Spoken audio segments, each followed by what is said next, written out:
اب صدقہ فطر دینا کس کو ہے، مالک نصاب اس کا کون ہے، تو اس پر ذرا روشنی میں ڈالوں کہ جس کے پاس 7.5 تولہ سونا یا اس کے برابر رقم ہو اس پر صدقہ فطر واجب ہے۔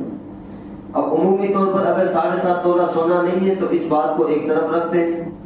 دوسرا نصاب، جس کے پاس 52.5 تولہ چاندی یا اس کے برابر رقم ہو تو اس پر بھی صدقہ فطر دینا واجب ہو جاتا ہے۔ بس فرق اتنا ہے کہ یہ ساری چیزیں، یعنی اگر کسی کے پاس 7.5 تولہ سونا یا اس کی رقم یا 52.5 تولہ چاندی یا اس کی رقم ہو اور یہ رقم حاجت اصلیہ سے فارغ ہو تو اس بندے پر صدقہ فطر واجب ہو جاتا ہے اور ایسا بندہ مالک نصاب ہو جاتا ہے۔ اب حاجت اصلیہ سے مراد کیا ہے، تو دیکھیے کہ حاجت اصلیہ سے مراد رہنے کا مکان، پہننے کے کپڑے، خانہ داری کا سامان اور ضرورت کی چیزیں مراد ہیں۔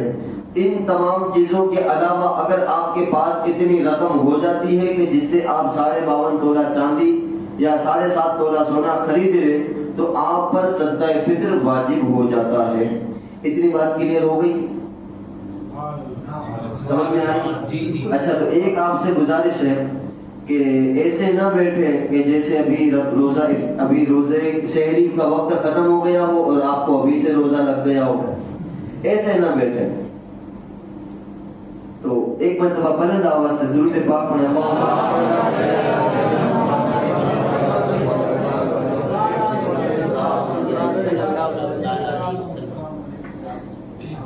نصاب آپ کو سمجھ میں آیا؟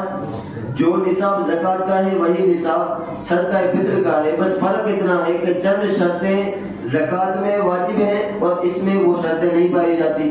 مثال کے طور پر عاقل ہونا، بالغ ہونا، قرض سے فارغ ہونا، اسی طرح کیا کہتے ہیں اس مال کا مال نامی ہونا یا سال کا گزرنا، یہ زکوٰۃ میں تو واجب ہے، یہ زکوٰۃ کی شرائط ہے لیکن صدقہ فطر کی شرائط نہیں ہے۔ یوں سمجھ لیجیے کہ اگر چاند دکھنے کے بعد، عید کا چاند دکھنے کے بعد اگر آپ کے پاس یہ نصاب آیا تو دوسرے دن صبح میں آپ کو صدقہ فطر دینا واجب ہو جاتا ہے۔ اچھا، یہ تو چلو ایک رات گزری، اگر کسی بندے کے پاس طلوع فجر سے پہلے وہ نصاب کا مالک بنا، طلوع فجر سے پہلے تو فجر کے طلوع ہونے کے بعد اس پر صدقہ فطر دینا واجب ہو جاتا ہے۔ اتنی بات سمجھ میں آئی؟ اب دیکھیے مالک